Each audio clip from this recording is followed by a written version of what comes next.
Hi, I'm Rebecca with Monit's Vocal Studio. Let's check in.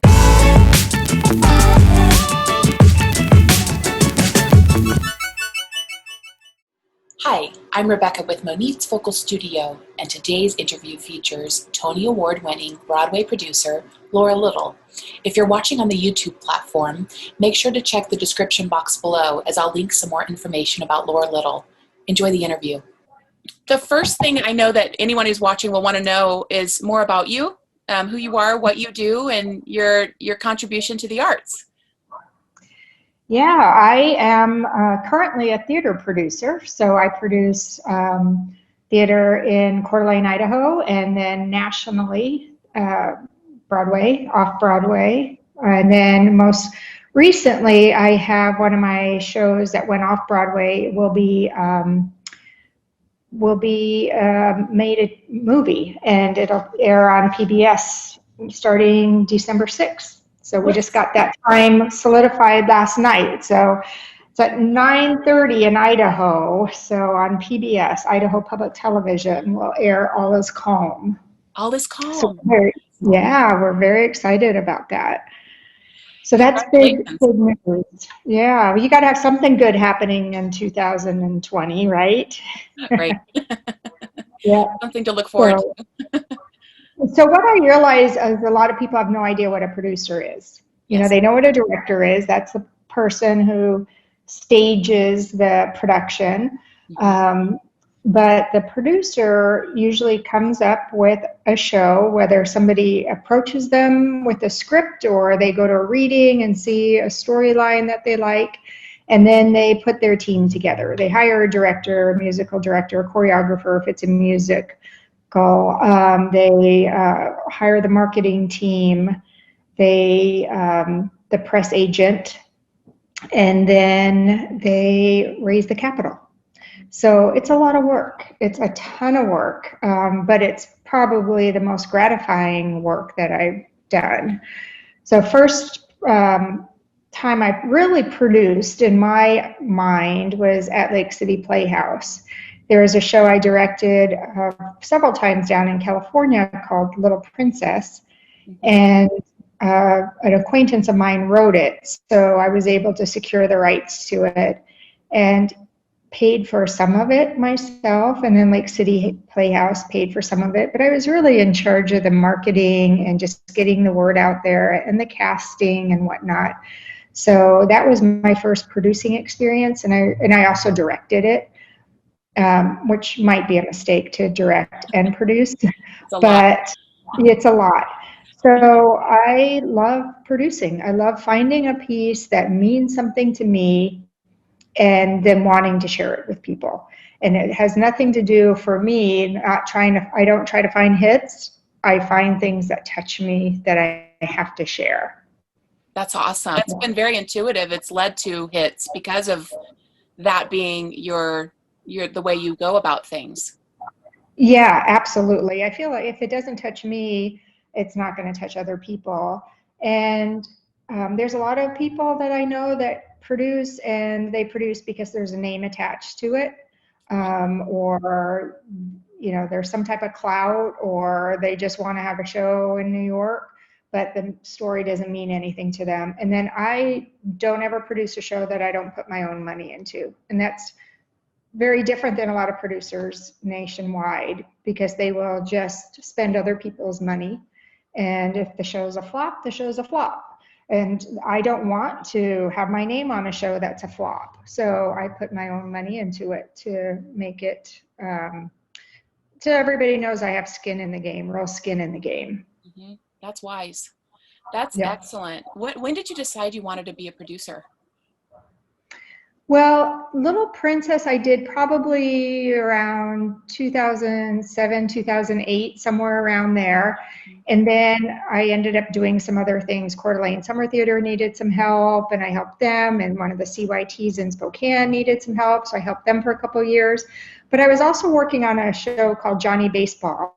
And that, that's what really made me want to produce in New York. So I started working on that, and we got it to Boston, and we got it to Minneapolis and Seattle for reading in Seattle, but I wasn't confident enough at the time to raise $12 million or to ask.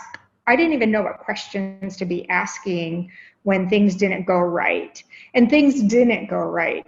The writers, while they're great, they weren't always pliable, and there were some things that needed to be changed in the script. And so I learned on that one. I cut my teeth on that one by it was a difficult one to work on. So after that, things just got easier for me. But I decided not to bring it to New York. I didn't know if the public would like it as much as I did. And when we brought it other places, everybody loved it. But to raise $12 million and not be super confident on how it's going to be received is not a good idea. Your first go around. Totally. So, yeah. Wow. Yeah. What's the favorite show that you've ever produced?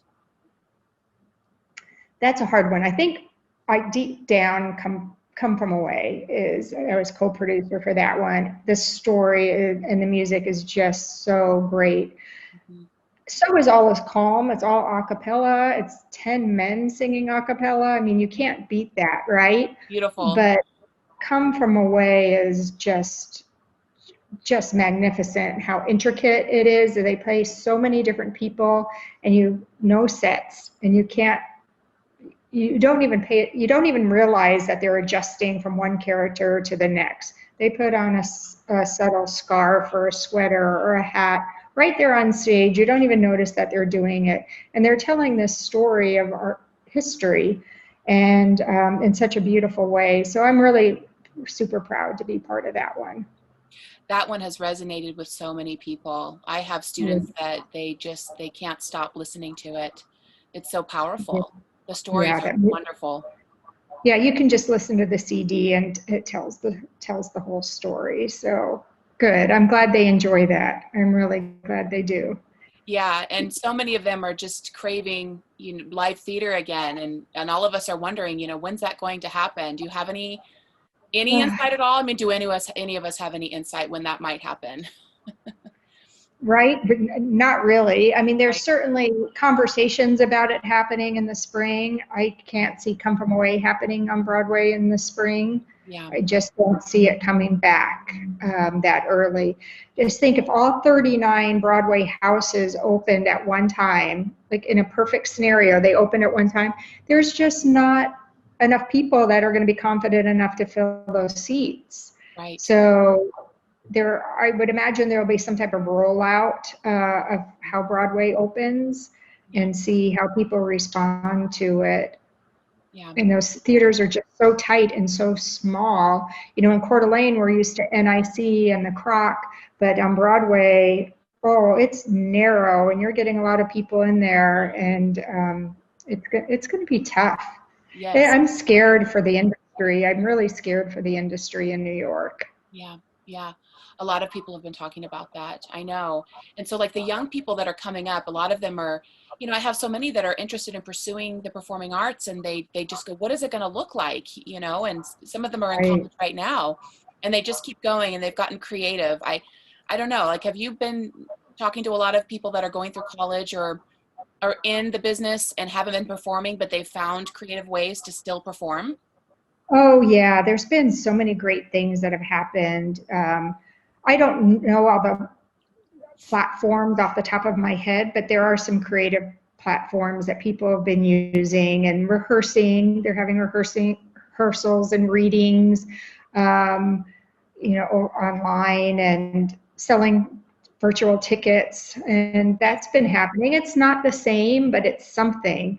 But what I know a lot of people are doing, they're really working on their craft. They're going online and ordering scripts and reading through different characters and taking the time, so when things open up again, they're ready to go, because not everybody's going to go back.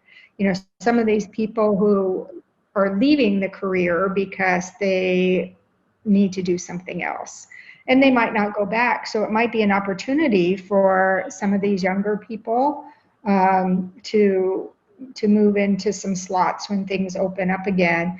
And it would be really smart for people to have multi talent. So if they're actors, also learn some of the tech side of things. Maybe they could help in that area as well until they can work their way into the acting aspect of it. Yes, I actually, so I have students that are involved in competitive drama right now, and I have one in particular who she consistently gets a lot of tech, and she gets the acting and the singing as well, but she says, I get so much tech. I said, but you will always work if you can do Right. everything, because she can do it all. And I said, if you want to be in theater, if you want to be in that world, it's good to know all of it, right? I mean, I think that's the way to go. I can tell you there's endless stories and ones that I've been involved with where you've had somebody working in the box office. They're an actor and singer, but they didn't make the show. Then somebody gets hurt or sick in the show, and you're like, you've been watching rehearsals. Can you run these lines and can we throw you in there? And it happens. Yes, yes. That's so good. I would tell my daughter that all the time, just do what even if you just usher. Yeah, absolutely. I think I thought that same thing. I know someone that was an usher in New York, and they were a fly on the wall and got to see it all and just absorbing how it all really works, and it gave them a foot in the door. I think that's brilliant. I think that's a way to go. There are no small parts, just small actors. And That's right. It's okay to start at the bottom. That's where so many people have started. Absolutely. I feel like with my career, I started in such a weird way. My mom wrote play reviews in California, and so I would go to plays with her when I was younger. And then when I was 17, first of all, I did a little theater in high school. I started theater when I was young at the library. But by the time I got to high school, I didn't want to be on stage anymore. I went into stage management. I just don't have a ham bone in me. So it wasn't right for me, but I loved the theater. But then I started writing play reviews. And so that's how I really feel like I got a lot of my directing skills, because you see so many of the same plays over and over again when you're writing reviews, and you start thinking, if I was directing this, I would take, this technique or that technique. And so I start doing it in my head.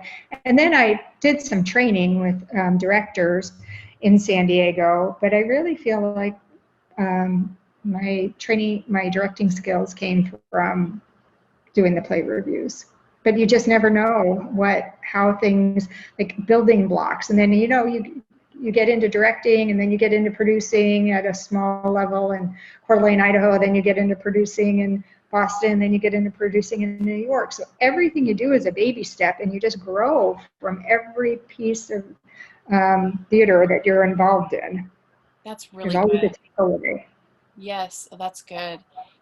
So for people that are currently going through the process and they want to be a part of this industry, what are some of the personality traits and the type of work ethic that people have to really make it? Reliable, just reliable. And, I think that's one of the hardest things to find in smaller communities. Sometimes actors are very needed in shows, and so they then sometimes and they know that, so they'll show up late or they'll leave early, and they're just not reliable. But they'd be surprised how much directors talk. Yes. And so Right. if you're not showing up for my rehearsals on time, I guarantee you that at some point I'm having lunch with another director, and they ask how this person is to work with, and we're honest with each other. We're honest with each other, and it's not a bad mouth or gossipy type of thing. It's like, they're a really great singer, but they might not memorize their lines till a week beforehand. So it depends on, how big of a role you're going to give them. So that happens locally, but it really happens nationwide. Theater is not that big compared to other industries. So yeah, you just never know who's going to see you. Yeah. And That's really good. That's good mhm. wisdom, and that is so true. It is a small world. It's unbelievable how connected we are, and who's working Right. with who, and who knows so-and-so from high school and college, and yeah, excellent. Absolutely.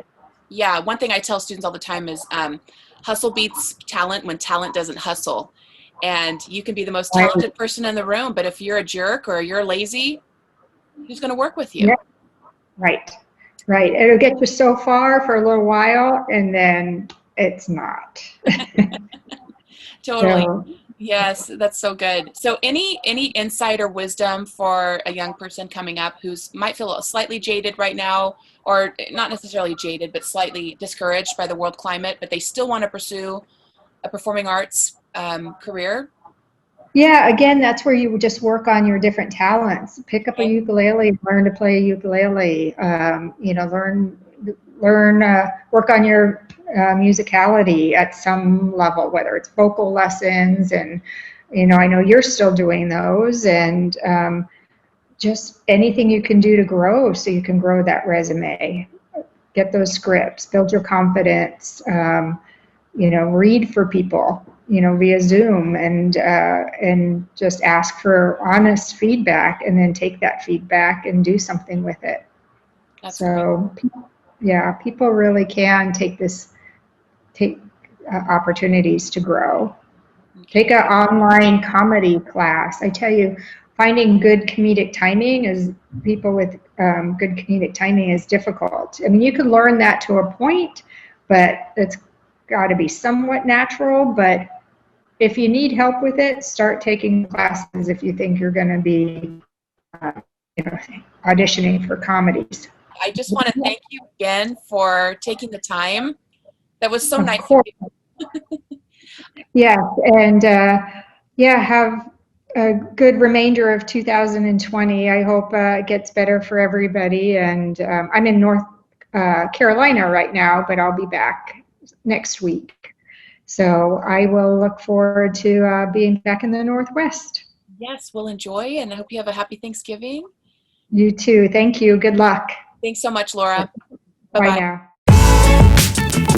now.